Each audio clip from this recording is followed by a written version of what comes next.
would like to introduce to you one of the greatest artists in the whole world, Mr. Robert Williams. Welcome, sir.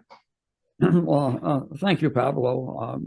That's quite an introduction there. You challenge whatever character I have that shows humility with that remark. So we'll take it from there. Okay. You said you had questions for me. Yes. I'm at your disposal.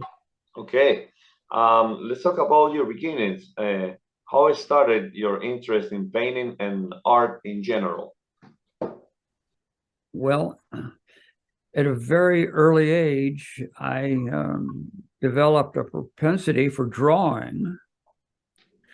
And I, over the years, nurtured that inclination. And through my early life, I had a lot of rough jobs. Truck driver, forklift operator, worked for a carnival, short order cook, washed dishes. And I realized that I didn't have much of a future there, but the one capability that I could pride myself with was being able to draw and consequently paint.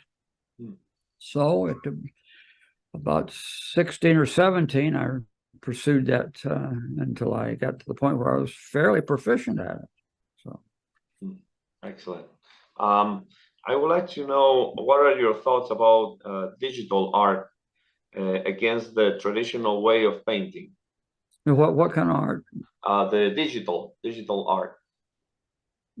Difficult art? No, digital. No, digital art. Well, we're all going to have to face a future of artificial intelligence, and there's no question that artificial intelligence is going to be remarkably capable of rendering images and carrying out ideas. We faced a similar problem in the 1830s with the development of the camera.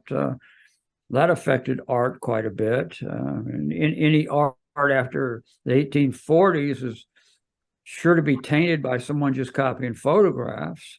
So now we're looking at digital art, and I'm sure that's going to have the same effect.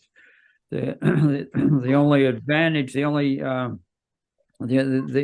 thing that come out in the artist's favor is maybe an artist would have a certain style or an emotion that he could express that artificial intelligence could not duplicate.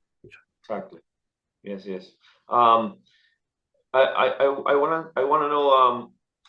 You have influenced many artists all around the world. Which artists nowadays do you think that carry the torch of your style?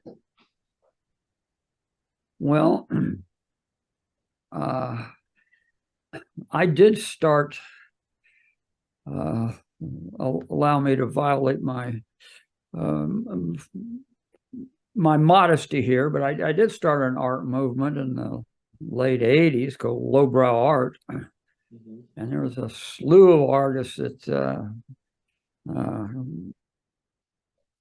were offshoots and members, inadvertently, if not officially, of lowbrow art, and it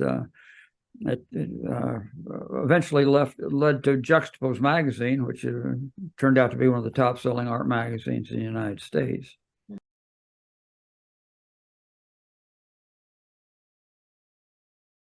Talking about Guns N' Roses, how did you meet the members of Guns N' Roses, and how your painting Appetite for Destruction end up in their debut album? Well, most people that haven't made themselves aware of me, and they see the cover, they presume that was a commission. Commissioned by Guns N' Roses. Well, it wasn't. They selected a painting that I'd already done, and it was never intended for commercial use. It was supposed to be a painting with a certain orthodox fine arts characteristic to it. The subject matter in it is pretty rough.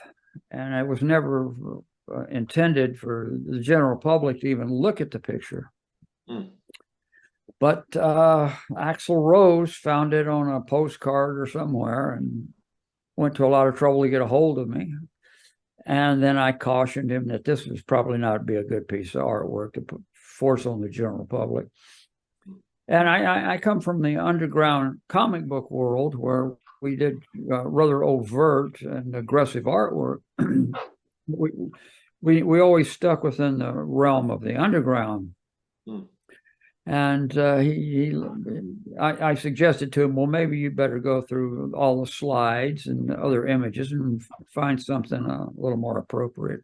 And he went through all my work, hundreds of pictures, and he says, no, we want this appetite for destruction painting. And I says, well, if that's the case, well, I'll have to cheer you on. Let's just see what you can deal with that. You know, that you're getting a lot of trouble. Yeah. I have always gotten in a lot of trouble, and it seasoned me to be provocative. Mm.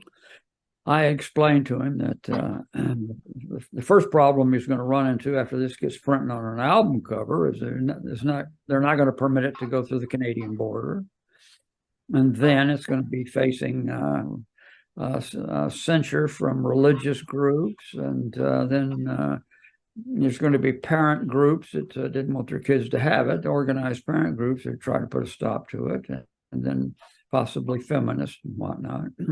Right. So they went ahead and used it, and just as I predicted, one by one, these situations prevailed, and they had to face this. Mm-hmm. Unfortunately, they weren't in a position to verbally defend the album cover, so I ended up on television and newspapers and what, given the same dissertation I'm giving you right now. This is the image that caused all the trouble. This is the particular oil painting that was used on the album cover Appetite for Destruction by the band Guns N' Roses. I loved the picture, but I kind of submitted it as a joke because it was so outrageous to the band and the manager and everything, and everybody loved it. So, and I was like, you mean you want to use this? I was like, this is great. What we've got here is we've got an example of music and art merging. This album cover was not a commissioned commercial job to go on the record in the music. This was a separate piece of art from an earlier period. We're dealing with culture, music, and art. Two things that ran together with mutual interest.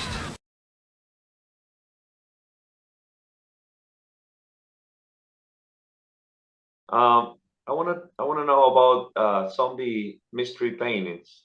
How was the cultural impact that these paintings made in the early 80s? Okay. While I was doing tight artwork, I was in a situation academically in galleries and museums and whatnot where I was not accepted at all. Mm. It was just the days of abstract realist artwork like surrealism. I had lost favor in the late 50s and 60s and 70s. In other words, if you were to try to pass yourself off as a surrealist in the 70s, you were a little late for the boat, you know. So anyway, I attempted to approach the fine arts world with my better paintings and got nowhere. In the early 80s, late 70s and early 80s, the punk rock movement come along, and there was a sizable amount of artists in that were doing really bizarre, overt, slash and burn artwork. And I come to realize that they faced no pressure from the academic art world, that they were just kind of tolerated because they're exhibiting a crazy attitude. Well, it dawned on me, if I could merge in with them, and I was a fairly well drafted, and I could draw and paint, and if I kind of mushed my style up, slashed it up a little bit, that I would fit right in with these guys. there was after hours clubs in New York and Los Angeles that were showing these as galleries, showing these kind of artwork as galleries. Yeah.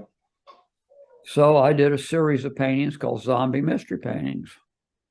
Now, they were painted on the worst class of canvas called jute.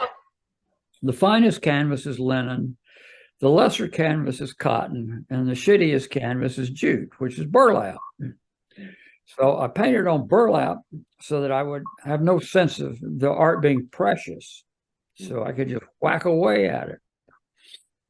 So I centered the attention, the direction of my audience to young people that thrived and enjoyed extremely overt and aggressive art, and distinguished myself as a real character among them.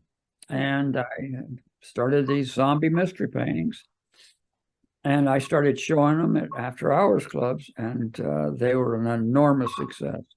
The clientele would come in 1 o'clock or so in the morning after all the nightclubs were closed up, all the rock establishments, and they still wanted to stay up. And then these clubs, these after hours clubs, used art as an excuse to sell alcohol without a license.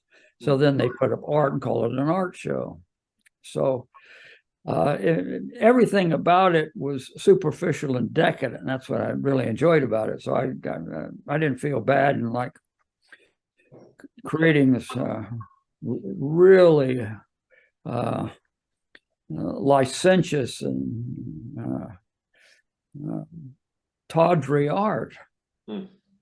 So these paintings just I had a good sense of psychedelic color and a good sense of anatomy and form. Worked on comic books for years, so I knew composition, and so I just did the set of zombie mystery paintings, and it couldn't have been more successful. And they were so successful that I had a large waiting list of people buying them.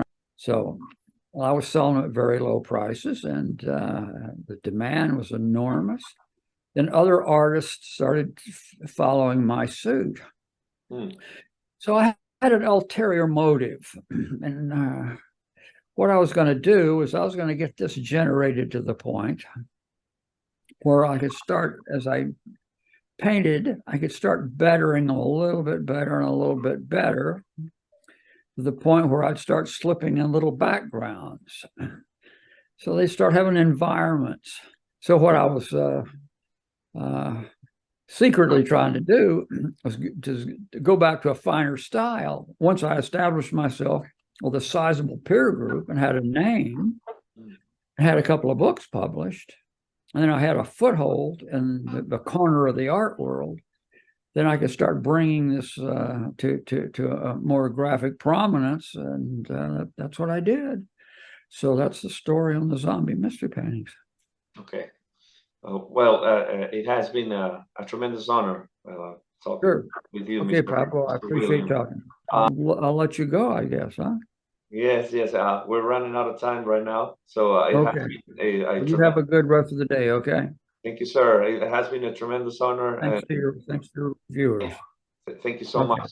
Okay. Bye-bye. Bye-bye.